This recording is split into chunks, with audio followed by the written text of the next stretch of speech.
The Story of a Stuffed Elephant. Chapter 8. An Elephant Judge. Let me go! Oh, please put me down! Where are you taking me? Called the stuffed elephant to Nip, the big dog. Nip did not answer. This was not because he could not speak the toy language or the language of stuffed elephants, but Nip held Archie's Christmas plaything in his mouth, and you know a dog can't even bark when he has anything in his mouth. He can only growl. Now Nip was not a bad dog, and though he was playing a trick on the stuffed elephant, still Nip was not cross enough to do any growling. So he just kept still and trotted along the barn floor, carrying the elephant. Nip, being a big dog, had no trouble in carrying the stuffed elephant, though the toy was rather large. Stuffed with cotton, as the elephant was, he was not very heavy, you see. Stop! Oh, please let me go! Where are you taking me? Asked the elephant again. But Nip answered never a word. All the dog had said at first was, "I am going to carry you away off." And he seemed to be doing this. Through the barn he trotted with the stuffed elephant in his mouth. The elephant had never been in this part of the barn before. Archie and Elsie never came here to play. It was too dark and rather dusty and dirty, with cobwebs hanging down from the walls and ceiling. Down the stairs trotted Nip, still carrying the elephant. The dog trotted over to a dim and dusty corner, dropped the Christmas toy upside down on the floor, and then barked. "There you are! Now let's see you find your way back. I'll teach you to scare me by making believe your trunk is a snake." "Oh, but I didn't do that. Really I didn't," exclaimed the elephant as he scrambled to his feet. He could move about and talk now, because no human eyes were there to watch him. "It was all an accident," he went on. "The wind blew my trunk. I didn't wave it at you to scare you by making you think it was a snake. Really I didn't." "Yes, you did," said Nip, and away he ran, soon being lost to sight in the darkness of this part of the barn. For a little while the stuffed elephant stood there, swaying slowly to and fro, as real elephants do. He reached out with his trunk and gently touched the wooden walls. He could dimly see things all about him, but he did not know what they were. "Oh dear," sighed the poor stuffed elephant. "I don't like this at all. I wonder what I had better do." He was trying to think, and wondering if he could walk up the stairs and find his way back to the place where Archie had left him before Nip carried him away, when, suddenly, the stuffed elephant heard voices talking. "Maybe he could settle it," said one voice. "Well, I'm willing to leave it to him if you are," said a second. "Who is he, anyhow?" asked a third voice. "Oh, he's some sort of animal," went on the first voice. "He isn't an angleworm, I know that much, but just what sort he is I don't know. But he looks smart, and maybe he can settle this dispute for us." "I am a stuffed elephant, that's who I am," said Archie's pet, speaking for himself. "And who are you, if you please? I can't see anyone, but I hear you talking. Who are you?" "I am the garden shovel," answered the first voice, "and I claim to be the most useful tool in all the world. Without me, there never would be any garden, and things would not grow. "Nonsense!" exclaimed the second voice. "I am the garden rake, and I claim to be the most useful tool the gardener ever uses. Without me, the ground would never be raked nice and smooth, so the seeds could be put in. I should get the prize for being the most useful." "How foolishly you talk," put in the third voice. "Everyone knows that I'm entitled to the prize. Talk about shoveling the ground and raking the ground. What can you two do by yourselves, or together for that matter, if the ground is hard? Answer me that. You must send for me. You know you must." "And who are you?" asked the stuffed elephant, for this tool had not yet named himself. "I am the pick," was the answer, "and with my sharp points the hardest ground can be made soft, so the rake and the shovel can work. I am the most useful tool of all." "No, I am!" cried the rake. "Indeed you are not. I am!" exclaimed the shovel. "Well, there we are, just where we started," complained the pick. "Why not leave it to this gentleman animal here?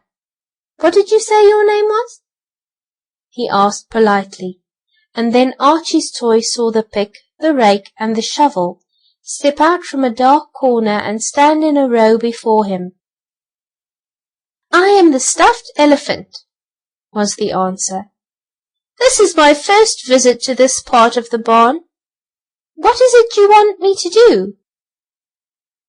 "If this is your first visit, you have never seen any of us before, have you?" asked the shovel. "Never before did I see any of you," the elephant replied. "Just the proper one for a judge," declared the rake. "He will be honest and fair." "I'm willing to have him if you two are," said the pick. "What's it all about?" asked the elephant. "I don't understand. What is a judge?" "Someone who tells the right from the wrong," answered the rake. "Listen, Mr. Stuffed Elephant. Get up on that box, for a judge must be above everyone else, and we will tell you what the trouble is." The elephant got up on a strong, empty onion crate and stood there with the shovel, the rake, and the pick standing in a row in front of him. "You must say ahem and bang on the box like a real judge," said the shovel. "Ahem!" coughed the elephant as loudly as he could. Then he took up a piece of wood in the end of his trunk and banged on the side of the onion crate. "Now this is like a real court," said the rake, "and we shall have our quarrel settled." "Oh, have you three been quarrelling?" asked the elephant judge. "Well, not exactly, and the quarrel is not an angry one," replied the shovel. "You see," he went on, "we three tools work in the garden, or rather, Jake, the man, uses us when he works. Now I claim I am the most useful of the three. Jake always takes me out when there is a bit of ground to be spaded up or turned over, when he wants to make the garden in the spring. So I think, Mr. Judge Elephant, Your Honor, that I am entitled to the prize." "Let me see now," said the elephant, trying to look very wise. "I suppose I must listen to what the others have to say." "Oh, yes, indeed," exclaimed the rake. "We must each state our case as in a real court, and then you shall decide who is right. Now, for myself— Oh, by the way, had you quite finished?" he asked of the shovel politely. "Yes," was the answer. I think I said enough to have the elephant judge give me the prize. Go on, Mr. Rake. Well, said the Rake, smiling a little to show his teeth, I claim to be more useful than the shovel. It is true, Jake uses him to turn the ground over, but before the ground can be turned, Jake uses me to take away the dead leaves and sticks that are not wanted. And even after the shovel is used to turn the ground over, no seeds can be planted, and the garden cannot really be made until I am used again to smooth things over. So I claim to be the most useful tool. The Rake stepped back in line with the others, and they all waited for the elephant to speak. Ahem! Said the animal judge very loudly. There is one more to be heard. Proceed, Mr. Pick. The Pick, who had at least 2 good points in his favour, stepped forward, made a stiff little bow with his handle, and said, What my friends Rake and Shovel have told you, of course, is true. They are useful each in his own way, but I do the really hard work of the garden. When the earth is packed hard and dry, so that neither the shovel nor the rake can be used, Jake always comes and gets me. I am larger and stronger than either the rake or the shovel, though of course the rake has a longer handle. But it is a very thin handle, and if Jake struck as hard a blow with the rake as he strikes with me, the rake's handle would break, and no matter how hard he digs the shovel into the hard ground, no earth can be turned over until I first loosen it. So I claim the prize. The Pick stepped back in line with the other 2. All 3 bowed politely and waited. What am I to do now? Asked the elephant. You must act as judge, and tell which of us is the most useful to decide who gets the prize, said the Rake. That is it, chimed in the Pick and the Shovel. This is very hard indeed, sighed the elephant. In fact, I never before knew how hard it was to decide between right and wrong. Let me think a minute. He passed his trunk over his head, which was beginning to ache with all the talk he had listened to. Let me see now. The elephant spoke slowly. It is true, Mr. Shovel, that you are very useful. Without you, the ground could not be turned. There, see, I told you I'd get the prize, cried the Shovel. Wait a minute, trumpeted the elephant. I have not finished. It is also true, he went on, that the rake is very useful. Before the shovel can be used, the ground must be raked clean, and after the shovel has spaded the earth, it must be raked smooth. There, I knew it. Oh, what a fine judge! He is going to say I am entitled to the prize, exclaimed the Rake, laughing. Not yet. Wait a minute, cried the elephant. I have not finished. I want to say that the Pick used very good arguments. He is right when he says without him, in case the ground is hard, nothing can be done. And he certainly is the strongest, so I think— Oh, what did I tell you? I get the prize, cried the Pick. Wait a minute, I have not finished, said the elephant judge. What I was going to say was that before I could decide who wins, I must see the prize. What is the prize? Bring it here that I may see it, and then I will decide who is to get it. Oh, the prize! cried the Shovel. That's so! We forgot all about it, gasped the Rake. What was the prize to be? Asked the Pig. I declare, we did not settle on any. How stupid! Until I see the prize, I cannot give judgment, said the Elephant.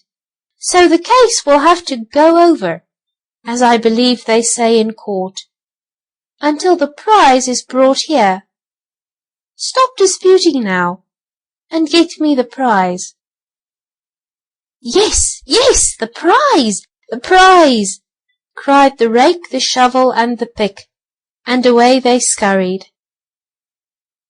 Ha, ha, ha, laughed another voice in the corner, whence had come the three tools. What silly chaps, came in another voice. To forget the most important thing of all, the prize, added another. Who are you, if you please?